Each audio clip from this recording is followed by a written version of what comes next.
Hello students, स्वागत करता हूँ आप सबों का अपने इस यूट्यूब चैनल डॉक्टर चेतन सर पे। आज लेके आया आपके लिए प्रकाश का अपवर्तन, जो साइंस का सेकेंड चैप्टर है दोस्तों। आज इसके सेकेंड चैप्टर्स के हम बहुत जो इम्पोर्टेंट ऑब्जेक्टिव क्वेश्चन है वो सारे क्वेश्चंस को करके दिखाएंगे आपके साथ। तो यहाँ पे लिख के लाए विविया ऑब्जेक्टिव क्वेश्चन चेतन सर के द्वारा। तो चलिए पहला क्वेश्चन पे चलते हैं। निम्न में से कौन सा पदार्थ लेंस बनाने में प्रयोग नहीं किया जाता है? तो मिट्टी से लेंस नहीं बन सकता। सेकेंड क्वेश्चन लेके आएंगे। एक उत्तल लेंस की क्षमता एक डायोप्टर है, तो उस लेंस की फोकल दूरी, एक डायोप्टर जिसकी क्षमता होती है उसकी फोकल दूरी 1 मीटर या 100 सेंटीमीटर होती है, तो 100 सेंटीमीटर, और उत्तल लेंस है इसीलिए प्लस हुआ। सेकेंड क्वेश्चन, किसी बिंब का वास्तविक तथा समान साइज का प्रतिबिंब प्राप्त करने के लिए बिंब को उत्तल लेंस के सामने कहाँ रखना चाहिए? तो उत्तल लेंस में वस्तु के बराबर प्रतिबिंब बनाने के लिए फोकस के दूनी दूरी पे रखना पड़ता है, तो फोकस के दूनी दूरी पे हम रख सकते हैं। किसी गोलिया दर्पण तथा किसी पतले गोलिया लेंस के दोनों की फोकस दूरी -15 सेमी है। जब फोकस दूरी -15 सेमी जाती है तो वो अवतल होता है, चाहे वो अवतल दर्पण हो या अवतल लेंस हो, माइनस उसी का होता है, अवतल का ही। प्रकाश के अपवर्तन के कितने नियम होते हैं? प्रकाश के अपवर्तन के 2 नियम होते हैं, परावर्तन के भी 2 नियम होते हैं। प्रकाश के परावर्तन के कितने नियम होते हैं? 2 नियम होते हैं। सरल सूक्ष्मदर्शी में किसका उपयोग किया जाता है? उत्तल लेंस का किया जाता है सरल सूक्ष्मदर्शी में। किसी माध्यम के अपवर्तनांक का मान क्या होता है? साइन आई बटा साइन आर उस माध्यम के अपवर्तनांक का मान होता है। ओके, एक उत्तल लेंस होता है, उत्तल लेंस बीच में मोटा होता है, बीच में। अगर आप कहेंगे उत्तल लेंस, तो उत्तल लेंस इस प्रकार से बीच में मोटा होता है, किनारों की अपेक्षा बीच में मोटा होता है उत्तल लेंस। ठीक है, नेक्स्ट क्वेश्चन। अवतल लेंस का आवर्धन m बराबर क्या होता है? v/u। यही दर्पण का पूछता तो -v/u होता। गोलीय दर्पण में फोकसांतर एवं वक्रता त्रिज्या के बीच जो संबंध होती है f बराबर r/2 या r बराबर 2f। निर्गत किरण एवं अभिलंब के बीच का जो कोण होता है वो निर्गत कोण होता है। नेक्स्ट क्वेश्चन, 1 मीटर फोकस दूरी वाले लेंस की क्षमता जो होगी 1 डायोप्टर होगी, चूंकि प्लस में है तो प्लस में 1 डायोप्टर होगी। किसी अवतल दर्पण द्वारा काल्पनिक सीधा और बड़ा प्रतिबिंब तब बनता है जब वस्तु ध्रुव और फोकस के बीच होता है, उसका प्रतिबिंब दर्पण के पीछे काल्पनिक सीधा और बड़ा बनता है। किस दर्पण का द्वारा प्रतिबिंब छोटा बनता है? तो छोटा प्रतिबिंब जो है हमेशा उत्तल दर्पण के द्वारा बनता है। अवतल दर्पण को कहते हैं अभिसारी दर्पण, क्योंकि यह प्रकाश की किरणों को एक बिंदु पे मोड़ देती है। उत्तल दर्पण से बना प्रतिबिंब हमेशा काल्पनिक और सीधा होता है, उत्तल दर्पण से बना प्रतिबिंब हमेशा काल्पनिक और सीधा होता है। निम्नलिखित में किस दर्पण द्वारा किसी वस्तु का वास्तविक प्रतिबिंब बनता है? तो वास्तविक प्रतिबिंब केवल और केवल अवतल दर्पण के द्वारा बनता है। निम्नलिखित में किसमें बड़ा और वास्तविक प्रतिबिंब बनता है? बड़ा और वास्तविक प्रतिबिंब अवतल दर्पण में बनता है। समतल दर्पण द्वारा बना प्रतिबिंब कैसा होता है? काल्पनिक, सीधा और वस्तु के बराबर होता है समतल दर्पण में। किसी वस्तु का आवर्धित प्रतिबिंब किस दर्पण में बनता है? बड़ा प्रतिबिंब, आवर्धित मतलब बड़ा, अवतल दर्पण में बनता है। काल्पनिक प्रतिबिंब होता है हमेशा सीधा होता है काल्पनिक प्रतिबिंब। किस दर्पण में हमेशा काल्पनिक और छोटा प्रतिबिंब बनता है? उत्तल दर्पण में हमेशा काल्पनिक और छोटा प्रतिबिंब बनता है। निम्न में किस दर्पण की फोकस दूरी धनात्मक होती है? उत्तल की। अगर लेंस भी होता तो उत्तल का धनात्मक होता। गोलीय दर्पण के ध्रुव और फोकस के बीच की दूरी को हम फोकस दूरी कहते हैं, स्मॉल f, या फोकसांतर भी। वक्रता त्रिज्या r और फोकस दूरी f में संबंध होता है f बराबर r/2 या r बराबर 2f।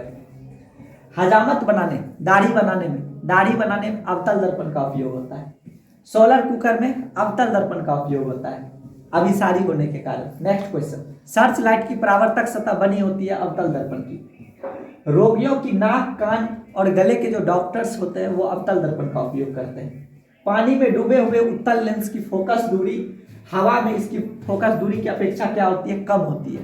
पानी में डूबे एक उत्तल लेंस की फोकस दूरी हवा में फोकस दूरी की अपेक्षा कम होती है। पानी में डालेंगे उत्तल लेंस तो उसकी फोकस दूरी कम हो जाएगी। उत्तल लेंस में बना प्रतिबिंब वास्तविक और उल्टा होता है, वास्तविक उत्तल लेंस में, लेकिन दर्पण में अवतल में होता है, याद रखिएगा। उत्तल लेंस द्वारा काल्पनिक प्रतिबिंब बनता है जब बिंब फोकसांतर से कम दूरी पर रहता है, फोकस से कम दूरी पर रहता है, तब प्रतिबिंब जो बनता है वो काल्पनिक प्रतिबिंब बनता है। ठीक है, कब वो काल्पनिक प्रतिबिंब बनता है। ठीक है, लेंस की क्षमता होती है फोकस दूरी के व्युत्क्रम, यानी कि आप इसको ऐसे करके समझ सकते हैं कि लेंस की क्षमता P इक्वल टू होता है 1/f, पावर इक्वल टू होता है 1/f। लेंस की पावर जो होती है 1/f करके होती है। ठीक है, नेक्स्ट क्वेश्चन पे चलते हैं। नेक्स्ट क्वेश्चन लेके आए आपके लिए, उत्तल लेंस में जब बीम को f और 2f के बीच रखा जाता है तो प्रतिबिंब कैसा बनता है? प्रतिबिंब बड़ा बनता है और वास्तविक बनता है। ठीक है, नेक्स्ट क्वेश्चन, दो वक्रीय पृष्ठों से घिरे ठोस भाग को अगर वो पारदर्शी है तो वो लेंस कहलाता है। नेक्स्ट क्वेश्चन, किसी चीज का उपयोग कर श्वेत प्रकाश को हम तोड़ सकते हैं। प्रिज्म का उपयोग करके श्वेत प्रकाश को हम 7 अवयवी रंगों में तोड़ सकते हैं, जिसमें लाल रंग का झुकाव सबसे कम होता है और बैंगनी रंग का झुकाव सबसे ज्यादा होता है। नेक्स्ट क्वेश्चन पे चलेंगे। नई कार्य चिन्ह परिपाटी के अनुसार सभी दूरियां दर्पण हो या लेंस हो, लेंस में प्रकाशिक केंद्र से और दर्पण में ध्रुव से मापी जाती है। नेक्स्ट क्वेश्चन पे चलेंगे। प्रत्येक लेंस के 2 वक्रता केंद्र होते हैं, ये लेंस की 2 वक्र सतहों के कारण होती है। प्रत्येक लेंस के 2 वक्रता केंद्र होते हैं, 2 फोकस होते हैं। नेक्स्ट क्वेश्चन, गोलीय लेंस के लिए एक फॉर्मूला होता है 1/b माइनस ऑफ 1/u बराबर 1/f होता है, याद रखेंगे। एक अवतल दर्पण की फोकस दूरी 10 सेमी है, वक्रता त्रिज्या उसकी 20 सेमी होगी। ये अवतल है तो -20 सेमी होगी, इसमें तो माइनस किसी में नहीं है। नेक्स्ट क्वेश्चन आगे बढ़ते हैं। एक गोलीय दर्पण की वक्रता त्रिज्या 28 सेमी है तो फोकस दूरी 10 होगी। फोकस दूरी उसकी आधी 14 होगी, 14 सेंटीमीटर होगी, मिस्टेक हो गया था 10 सेमी फोकस दूरी वाले एक अवतल दर्पण के सामने 20 सेमी की दूरी पर एक बीम को रखने पर उसका प्रतिबिंब कहाँ बनेगा? 10 सेमी फोकस दूरी है, एक अवतल दर्पण के सामने 20 सेमी की दूरी पे वक्रता केंद्र पे रखेगा तो वक्रता केंद्र पे ही बनेगा, तो दर्पण की वक्रता केंद्र पे बनेगा। 10 सेमी फोकस है और दुगना दूरी तो 20 हो गया, 20 उसका वक्रता केंद्र की होगी तो वहीं पे बनेगी, वक्रता केंद्र पे रहेगी। तो चलिए नेक्स्ट क्वेश्चन चलते हैं। एक गोलीय दर्पण में 5 सेमी की दूरी पर रखे बीम का प्रतिबिंब दर्पण से 30 सेमी की दूरी पर उसी ओर बनता है तो जिस ओर बीम है तो आवर्धन क्या होता है? आवर्धन का सूत्र होता है दर्पण में -v/u, तो आप इस पे फॉर्मूला लगा दीजिए। m इक्वल टू होता है -v/u, तो -v कितना दूरी पे है? 30 सेमी की दूरी पर बनती है, तो चूंकि दर्पण अवतल है तो -30/u का मान है 5 सेमी पर वस्तु रखल है, तो माइनस माइनस प्लस हो गया 30/5, तो ये हो गया 6। तो आप चूंकि अवतल दर्पण है इसलिए आपका 6 यूज हो जाएगा। तो चलिए नेक्स्ट सवाल की तरफ यूज करते हैं, आगे निकलते हैं।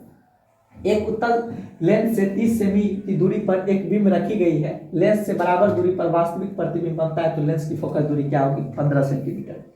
एक उत्तल लेंस की फोकस दूरी 20 सेमी है तो लेंस की क्षमता क्या होगी? 20 × 5 100 0.5 डायोप्टर, 5 डायोप्टर हो जाएगा। इसका फॉर्मूला होता है P = 1/f, तो P = 1 डिवाइड f सेंटीमीटर में है तो 20/100 करेंगे मीटर बनाने के लिए, तो 1 ये चेंज हो जाएगा 100 ऊपर 20 नीचे कट के 5, तो ये 5 डायोप्टर हो जाएगा आपका 5 डायोप्टर। आई होप कि आपको ये सेशन सही लग रहा है, बाकी आप देखते चलिए। जब हम आपको पढ़ाएंगे धीरे से हम अपना ऐप बनाएंगे, उस ऐप में आप लोग आएंगे, वैसे YouTube पे भी क्लास चलाएंगे, उस YouTube के क्लास के दौरान भी हम आपसे डिस्कस करेंगे, बाकी चीज़ों को पढ़ेंगे। फिलहाल अभी हम ऑब्जेक्टिव कर रहे हैं, तो आप देखिए, आप पहले से पढ़े लिखे होंगे थोड़ा बहुत, उससे आप मैच कीजिए, ना तो जब जिस रोज इसको स्टार्ट किया जाएगा तो बारीकी से धुआं उड़ा देंगे, धुआं करके लाएंगे। चलिए नेक्स्ट क्वेश्चन की तरफ। एक लेंस की क्षमता है -5 डायोप्टर, तो इसकी फोकस दूरी 20 हो जाएगा, चूंकि माइनस है तो कौन सी दर्पण होगी? अवतल होगी, तो -20 सेंटीमीटर हो जाएगा। लेंस की क्षमता 4 डायोप्टर है, 4 से 25 चौके 100 होता है, तो 25 के सेंटीमीटर 0.25 मीटर फोकस दूरी प्लस है तो प्लस ले लीजिए। किसी दर्पण के सामने चाहे कितनी भी दूरी पर खड़े हो आपका प्रतिबिंब सदैव सीधा, समतल दर्पण हमेशा प्रतिबिंब सीधा, आईना समतल दर्पण हमेशा प्रतिबिंब सीधा बनाता है, समतल में भी बनता है। किसी शब्दकोश में पाए गए छोटे छोटे अक्षर को पढ़ते समय आप 50 सेमी फोकस दूरी का अवतल लेंस यूज करते हैं। फोकस दूरी 50 सेमी होना चाहिए और अवतल लेंस होना चाहिए डिक्शनरी के छोटे अक्षर को पढ़ने के लिए, 50 सेमी का अवतल लेंस। वर्णपट में कितने तरह के होते हैं? वर्णपट 2 तरह के होते हैं, रेगुलर वर्णपट ये होता है। प्रकाश का तरंग उदाहरण है पराबैंगनी, प्रकाश तरंग का उदाहरण है पराबैंगनी किरण तरंग होगा यहाँ पे। नेक्स्ट क्वेश्चन, दांत विशेषज्ञ किस दर्पण का उपयोग करते हैं? अवतल दर्पण का उपयोग करते हैं। कौन सा लेंस अपसारी लेंस भी कहलाता है? अवतल लेंस को हम अपसारी लेंस भी कहते हैं, क्योंकि वो प्रकाश की किरणों को मोड़ के भेज देती है, एक जगह नहीं करती है, एक जगह से घुरा देती है। एक प्रयोग में अवतल दर्पण द्वारा किसी बीम का प्रतिबिंब एक पर्दे पर प्राप्त किया जाता है। दर्पण की फोकस दूरी को निर्धारित करने के लिए प्रयोगकर्ता को मापने की जरूरत है, तो दर्पण के पर्दा के बीच की दूरी मापना पड़ेगा, दर्पण तथा बीम के बीच की दूरी, मतलब दर्पण से वस्तु कहाँ बैठा है उसके भी बीच की दूरी, और वस्तु कहाँ रखा है उसके बीच, तो दोनों सही है इसमें से। गोलीय दर्पण के परावर्तक पृष्ठ की वृत्ताकार सीमा रेखा व्यास को हम द्वारक कहते हैं, अंग्रेजी में इसको एपार्चर कहा जाता है। निम्नलिखित में से कौन सा उत्तल दर्पण की फोकल दूरी है जिसकी वक्रता त्रिज्या 32 है? उत्तल है तो प्लस होगा, 32 है तो 16 होगा, आधा होता है तो ठीक है प्लस हो जाएगा, 16 होगा। यदि किसी बिंब का प्रतिबिंब का आवर्तन ऋणात्मक है, अगर आवर्तन ऋणात्मक हो तो प्रतिबिंब उल्टा होता है, और जो प्रतिबिंब उल्टा होता है वो वास्तविक होता है, उल्टा वास्तविक देख लिया जाए। नेक्स्ट क्वेश्चन, गोलीय दर्पण का परावर्तक पृष्ठ वक्रित हो सकता है, अंदर की ओर बाहर की ओर दोनों तरफ वक्रित हो सकता है। बाहर से रहेंगे अंदर की ओर होगा, अंदर से रहेंगे बाहर की ओर हो जाएगा। वह गोलीय दर्पण जो अंदर की तरफ वक्रित हो, अंदर की तरफ धंसा हुआ हो, उसे हम कहेंगे अवतल दर्पण कहते हैं, उसे हम अवतल दर्पण कहते हैं। नेक्स्ट क्वेश्चन, वह गोलीय दर्पण जो बाहर की तरफ वक्रित हो उसे हम उत्तल दर्पण कहते हैं। नेक्स्ट क्वेश्चन की तरफ चलेंगे। गोलीय दर्पण के परावर्तक पृष्ठ के केंद्र को दर्पण का वक्रता केंद्र कहा जाता है। नेक्स्ट क्वेश्चन पे चलेंगे, डोंट टॉक प्लीज। गोलीय दर्पण का वक्रता केंद्र को किस अक्षर से निरूपित किया जाता है? वक्रता केंद्र को सी अक्षर से निरूपित किया जाता है। किसी लेंस द्वारा उत्पन्न आवर्धन का ऐसा मात्रक, लेंस का कोई आवर्धन नहीं होता, ऐसा मात्रक नहीं होता, ये मात्रक नहीं होता है। निम्न में से किस लेंस की फोकस दूरी धनात्मक होती है? उत्तल लेंस की। दर्पण विराता उत्तल इमारतें। गोलीय दर्पण के ध्रुव तथा वक्रता त्रिज्या से गुजरने वाली रेखा को क्या कहते हैं? मुख अक्ष कहते हैं। गोलीय दर्पण के ध्रुव और वक्रता के मुख अक्ष कहते हैं। सूर्य के प्रकाश के संकेंद्रण से उत्पन्न उष्मा के कारण क्या जल उठता है? कागज जल उठता है। एक जगह जब फोकस पे केंद्रित होता है सभी प्रकाश की किरणें, तो वहाँ पे हीट ज्यादा होता है, इसीलिए हम सोलर कुकर में अवतल दर्पण का भी उपयोग करते हैं। नेक्स्ट क्वेश्चन आपके लिए लेके आए, गोलीय दर्पण के परावर्तन पृष्ठ की वृत्ताकार सीमा रेखा व्यास को हम द्वारक कहते हैं। यहाँ पे द्वारक होगा, ये गलत है। सीमा रेखा व्यास दर्पण का क्या कहलाता है? वक्रता केंद्रित द्वारक कहलाता है, इसका आंसर द्वारक होगा। नेक्स्ट क्वेश्चन लेके चलते हैं। टॉर्च एवं वाहनों के हेडलाइट में अवतल दर्पण का उपयोग किया जाता है। हेडलाइट में अवतल दर्पण का उपयोग होता है। वाहनों के साइड मिरर में उत्तल दर्पण पीछे देखने के लिए इसका उपयोग किया जाता है। नेक्स्ट क्वेश्चन, इनमें कौन सा दर्पण सूत्र है? 1/v - 1/u बराबर 1/f, ये दर्पण सूत्र है। वैसे ये लेंस सूत्र, अच्छा ये लेंस सूत्र हो गया, ये दर्पण सूत्र, प्लस वाला दर्पण सूत्र है, ठीक है, बहुत अच्छा। दो पृष्ठों से घिरा हुआ कोई पारदर्शी माध्यम लेंस कहलाता है। इस तरह से या इस तरह से हो जाए, लेकिन पारदर्शी हो कि रोशनी आर पार जा सके, उसे उत्तल लेंस को कहते हैं। अभिसारी लेंस, अवतल होता तो अपसारी। लेंस के कितने वक्रता केंद्र होते हैं? 2 वक्रता केंद्र होते हैं लेंस के। उसके बाद नेक्स्ट क्वेश्चन, लेंस के केंद्रीय बिंदु को कहते हैं प्रकाशीय केंद्र। ये अगर आपको देखना हो तो वैसे तो ये क्लास हम ऑब्जेक्टिव पर्पज से करा रहे हैं, ये आपके प्रकाशीय केंद्र हो गए, ये आपके प्रकाशीय केंद्र है ना। वैसे ये क्लास हम आपको केवल ऑब्जेक्टिव रिकॉल करवाने के लिए कर रहे हैं। जब हम बैच लेके आएंगे समझाने के लिए तो बिल्कुल बहुत अच्छे तरीके से आपको समझाया जाएगा, ठीक है। तो चलिए आगे बढ़ते हैं। आगे सिलसिला बढ़ाते हैं। आगे सिलसिला उसको थोड़ा सा बढ़ा लेते हैं। जब किसी लेंस पर समांतर किरणें आपतित होती है तो क्या होता है? वो कागज सुलगाने लगता है, धुआं उत्पन्न होने लगता है। जब किसी लेंस पर समांतर किरणें आती है तो कागज सुलगने लगा, धुआं उत्पन्न होगा, दोनों चीज हो सकता है। लेंस में कितने फोकस होते हैं? 2 फोकस होते हैं, 2 वक्रता केंद्र होते हैं, 2 वक्रता त्रिज्या होंगे लेंस के, क्योंकि उसके 2 सतह होंगे, एक इधर से और दूसरा इधर से, दोनों मिलेगा ऐसे। ये वाला इधर जा सकता है, ये वाला इधर से जा सकता है। कहिएगा कैसे? तो आइए बोर्ड पे दिखाते हैं, थोड़ा झलक दिखाते हैं। मान लीजिए कि ये कोई लेंस है, मान लेते हैं ये कोई लेंस है, तो ये इधर जाएगा तो इसका अलग से सब कुछ होगा, और ये लेंस इधर जाएगा तो इसका सब कुछ अलग से होगा। तो 2 लेंस बनेंगे तो उनका 2 फोकस होगा, तो 2 होते हैं। नेक्स्ट क्वेश्चन आपके लिए लेके आए हैं। लेंस की क्षमता कैसा मात्रक? डायोप्टर होता है, इसको डायोप्टर कह सकते हैं। उत्तल लेंस की क्षमता धनात्मक होती है, अवतल लेंस की क्षमता ऋणात्मक होती है। प्रकाश गमन करता है सीधी रेखा में, सबको पता है प्रकाश सीधी रेखा में गमन करता है।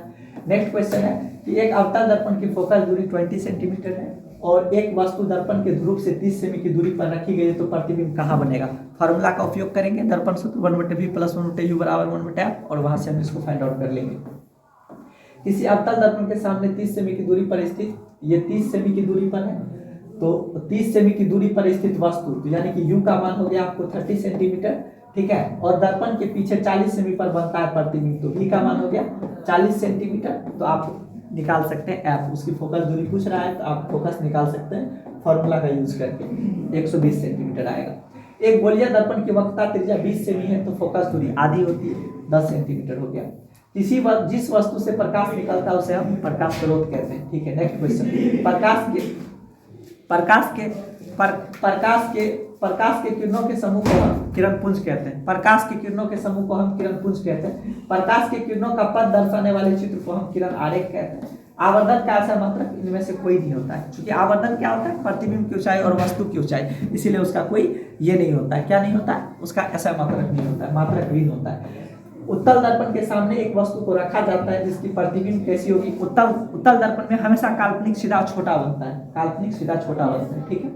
यदि किसी लेंस की क्षमता -2 diopter है तो उसकी फोकस दूरी क्या होगी, उसकी फोकस दूरी आप ऐसे निकाल सकते हैं, P इक्वल टू होता है आपका 1/f, तो पावर आपका दिया हुआ है -2d, तो ये 1/f हो गया, तो -2f इक्वल टू 1 हो गया, f इक्वल टू माइनस यहाँ पे 1/-2 हो गया, तो -0.5 इतना हो गया, तो -0.5 आज देख लीजिए।